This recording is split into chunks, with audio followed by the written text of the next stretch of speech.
Hello everybody, welcome back to Red Toolhouse. In this video I want to talk about one of the most versatile and useful tractor attachments you can have on the Homestead. In 2000, we bought an abandoned 100-acre farm in the foothills of the Appalachian Mountains. We spent years cleaning it up, built a new house, and now are trying to make it a functional homestead farm. Welcome to Red Toolhouse. So if you have a tractor on your homestead, again, not all homesteads need tractors, it's not an absolute requirement, but if you have a tractor, you know that there's a lot of attachments, a lot of accessories that can be put on the back of a tractor. And I've said in the past that the most important thing you can have on a tractor is a bucket. Now, not all tractors have buckets, not all tractors can accept buckets.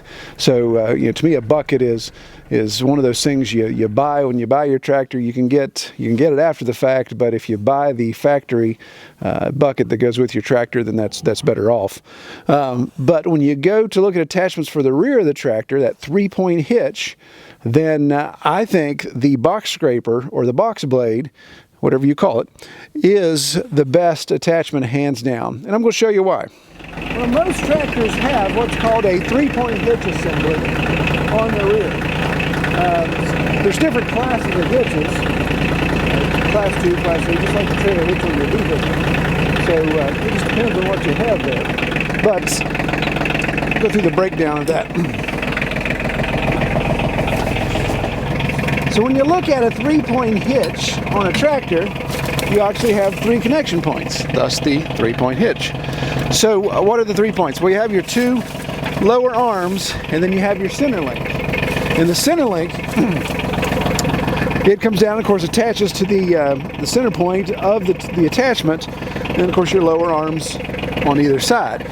Now these lower arms on my tractor have this ability to remove this pin and you get a lot more swing in it.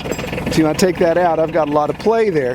That would allow that attachment to come back and forth if I needed to. Same with this one. In fact, I think I've lost the pin out of that one. So this one keeps it in play.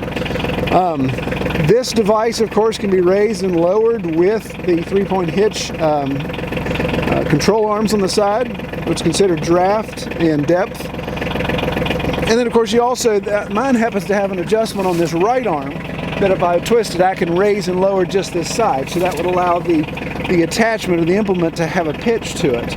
And with a box scraper, that can actually come in handy if I'm going to pull ditches or try to have a lower portion on something I'm scraping there. So let's get this hitched up. We'll lift it off the ground, and I'll show you, how we use it in the different ways it comes in handy.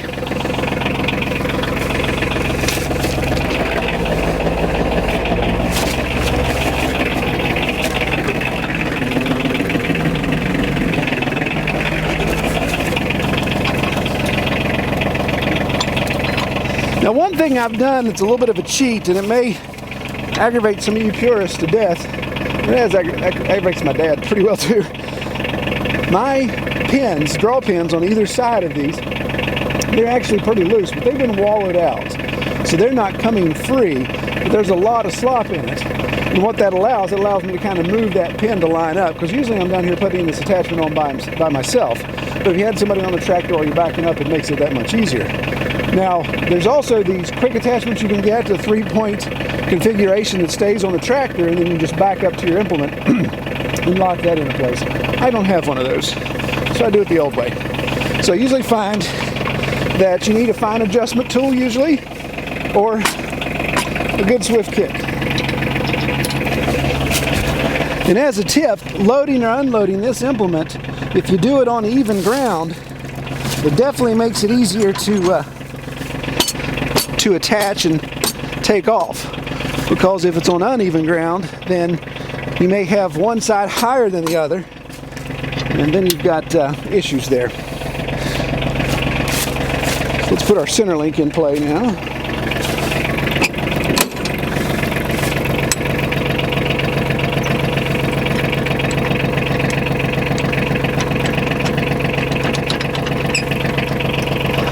Okay, I'm going to put my pin back in my left control arm here, so I don't have all that slop in it, because I don't want to have a lot of sway in my box scraper. So by just using my controller here, I can lift this box scraper up. And of course, I can adjust it to different heights. So if I wanted to stay at that height no matter where I go, then that's where it is, where I can put it all the way in the up position. But then I can also affect my draft, which again is the depth at which I'm going to allow that to go and how much I'm going to allow it to come up. Now right now I've got it in the full up position. So what makes this tool so vital on the Homestead here? Well, it really has a lot of function to it, a lot of purposes. Obviously you look at it, the first thing you think, okay, it kind of looks like a dozer blade on the back of a tractor. There is a cutting edge here, so you do have a pushing opportunity there. You can push dirt, debris, brush, whatever back with that. And it does, it has a cutting surface, it's pretty solid. It can handle that. Now it's not like you're going to be doing dozer work with it and really turning a lot of dirt, because obviously it wants to flex, it wants to challenge these 3 connection points here. So it's not really dozer-like in that sense, but it is really handy if you've got some high spots or you've got some brush or some of those things you want to push out of the way. It definitely will take care of it. What I like the most is the cutting surface on the inside. So there's a cutting surface here, just like there is here. There's a mirror version of it here. And so as you're scraping, as you drop that down into uneven ground or dirt or gravel or whatever, it's going to scrape and collect that. And the collection of that will actually gather in this box, and it keeps it from spilling out either side. So what's neat is you imagine you're going over some rough surfaces, maybe you've got a ditch and you've got a high spot, you're cutting that high spot off, and all of that aggregate, all that dirt is just falling down into those low spots. So you can smooth out a road very, very quickly. And I'll show some footage of where we've done our driveway in the past. Obviously we're here, I'm standing here where we had this excavated. We did a lot of box scraping to get this super smooth before I reseeded for grass. All this gravel that we put in was all scraped down. So it's a really nice way to spread things out. Just imagine that a box scraper is going to allow you to flatten stuff out and make stuff smooth. Well, it also allows you with these teeth. You can see I've got these teeth here, and most of them are turned upside down. There's 6 teeth. And I've got them turned upside down and out of the way right now. When I'm doing gravel or just smoothing out a road or the creek crossing that we have on our property, I obviously don't want this digging in and making these big furrows with these teeth, these ripping teeth. But man, if I'm in the woods or I'm trying to make a new trail or do something like that with this, then I can turn those teeth around and put it down, and you can pull out large rocks, you can tear out roots, you can tear out old gas pipe. Done that before. Scare you to death when you pull a big gas pipe out. Unfortunately, all of them around here are dead. But these teeth, of course, just have pins. Ooh, that one's jammed. Just have pins and adjustment holes, so you can raise and lower the height of those teeth. You don't have to put them all down. You can put them, they're all independent of one another. And again, they come in handy for ripping stuff out, pulling out stuff from the ground when you really want to tear up some dirt.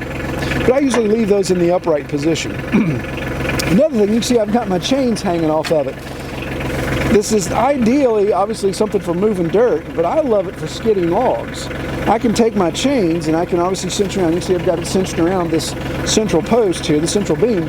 So I can take that, tighten it up, and drag logs with it. In fact, I've got this indention here. There's a little dent where I've gotten logs in a tight jam, pulling out a real heavy log, and it's actually dented down the metal a little bit there. But that allows me to actually put my chain there and rest it, and I can have that log, if I have it cinched up, I can have that log butted up against this blade here. And as I start down a hill or start down a steep incline, then if that log starts to push me, obviously it's not going to slide down and hit because I've got it snugged up. But even if I would start to get a little push, I can slam that control arm down and drop this to the ground, and it'll actually dig in, so it becomes an anchor. So that allows me to even stop if I'm getting pushed by a log, if a log's trying to shove me over the hill. So it really comes in handy for those type of elements as well. So what we've got is a situation down here at the creek crossing where the day before Christmas Eve, the Saturday before Christmas, we had a really, really heavy rain. So my creek crossing gets this water swirling around and has a bit of a sandbar built up. So we're going to go down there and scrape that smooth so we don't drag the bottom off the vehicles going through the sandbar.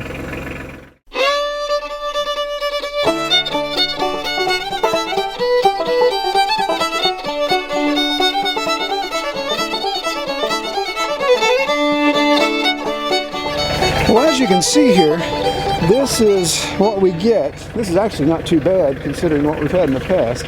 but we get a pretty good bit of water that comes through here, and it just swirls around. It hits these trees, swirls around, and makes a bit of an eddy that forms a sandbar. So I'm standing on the sandbar here. Tractor's in the creek. The driveway goes that way, and of course to go to the county road to leave the property, you would go right past the camera. So what happens is we get a little bit of mud here. You can see there's some leaves and some debris and sticks. All that settles down. The gravel and the sand, the heavier stuff, kind of stays down here. But then we also see things like this. I get trash and broken glass and those type of things. So this I'll put in the tractor bucket. That way I can forget about it and end up dumping it somewhere else where I really don't want it. So, with the box scraper, I'm going to take this sand and gravel and I'm going to drag it up on this part of our driveway, because we have a little stream that kind of comes down there when it's really heavy rain, and it tends to wash out a little bit of lighter stuff. So in essence, I'm just kind of putting back what got washed out. But this is where the box scraper really comes in handy, because it's going to allow me to pick this up. I'm not going to have the teeth down, so it's not going to dig out any of my really heavy base gravel. Like right here, I've got some really good heavy stuff from when we first put the creek crossing in. So I'm going to be able to lift everything off of the surface of that and put it back into place here. So we'll get into that.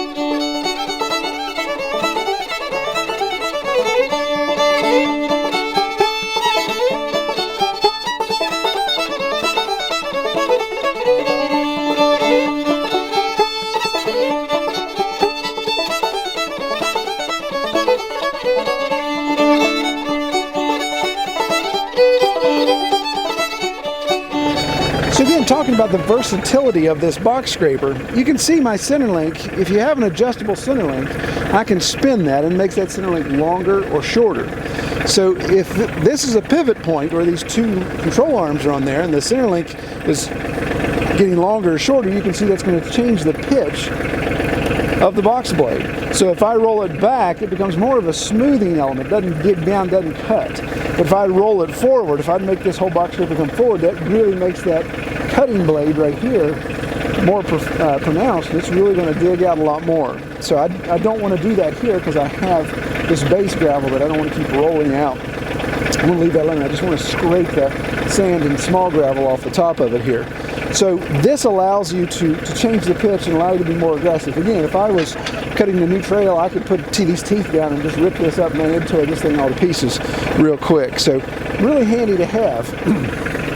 Well, if you decide you're going to get a box scraper, one key point I'd like to make when you're picking one out is don't go too small. Don't go too big either. Obviously, these things are pretty heavy, so if you have a small tractor, then you can end up having way too much rear end weight, and you always be doing, your front wheels would lose contact all the time, be doing wheelies all over the homestead. But more so than the size, as far as the weight goes, is the width. You can see this thing, it's kind of on a slope here a little bit, but you can see if I move it around, it still remains wider than the wheelbase of my tractor. Now I find that important simply because if I'm smoothing something down, if I'm in a trail area, those type of situations, I want to be able to reach out further than my tires. And of course I want to be able to cover up my tire tracks if I'm really doing something smooth. If I'm putting sand down because I'm going to pour concrete or do a road base or gravel like that, then it really comes in handy to be wider than the wheelbase of the tractor. So I believe this is a 6 foot, maybe 6.5, I'm not sure. I haven't measured it in a long time. Probably a 6 footer.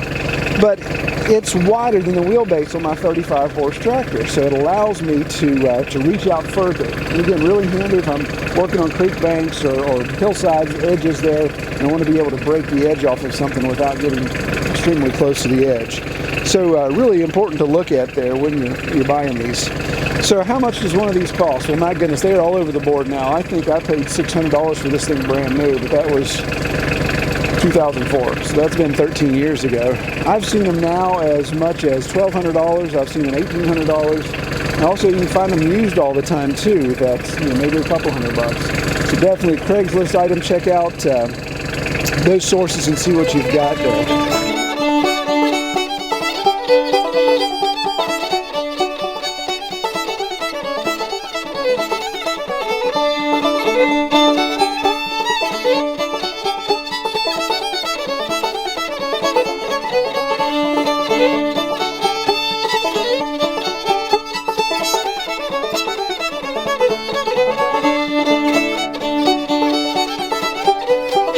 Okay, so today with the box scraper, I want to show how we're going to skid out a log.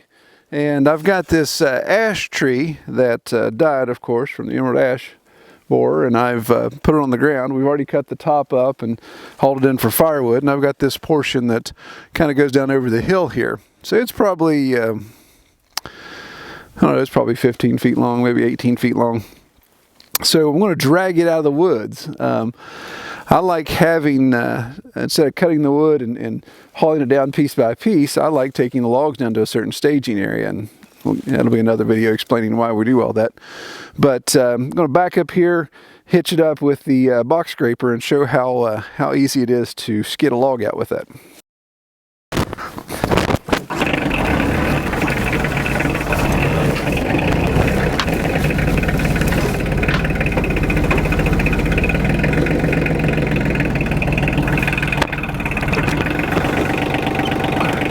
Okay, so what I did is I backed the box scraper up, and you can see I've been able to get under it and lift it up. That allows me to get my chain under it easily.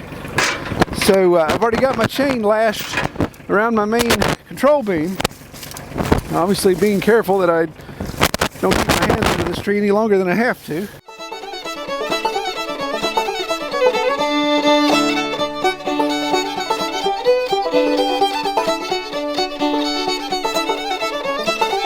Alright, so as you can see, that's cinched up pretty nicely and pulled out of there. Now there's a pretty wicked dog leg in that log, so it still kind of fell down. I'll have a little bit of that plowed into the ground, but I like how that's going to go. Like I said, it's 10 degrees, so we're not going to be piling a bunch of mud up. So I'll skid that down to the staging area, and we'll be ready to cut it into firewood.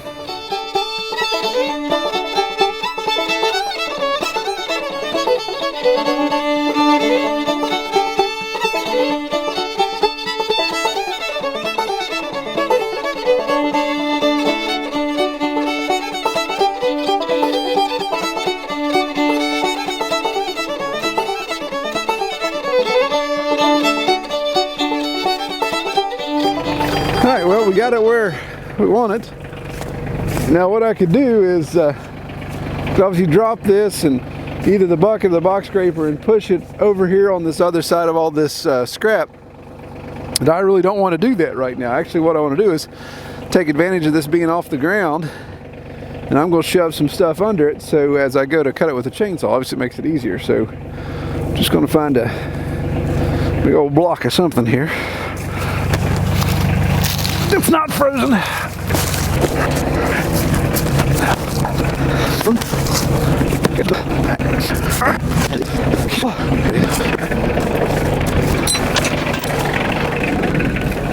So again, that's another great use for the box scraper. I think the box scraper is probably hands down the best three-point hitch attachment to have for a tractor. Now again, if you're a big ag farmer and all that, you may say there's all kinds of other stuff for putting up grain in that, but when it comes to just utility, homestead type stuff, man, I love having one of those. I really think a box scraper should be your first purchase for your tractor if you're getting implements. Well, appreciate everybody watching. Again, give us a thumbs up if you like this video. Be sure to check us out on Facebook at facebook.com/Red Tool House Farm. My lips are starting to freeze, so I think I'm going to cut it off right there. Take care, everybody.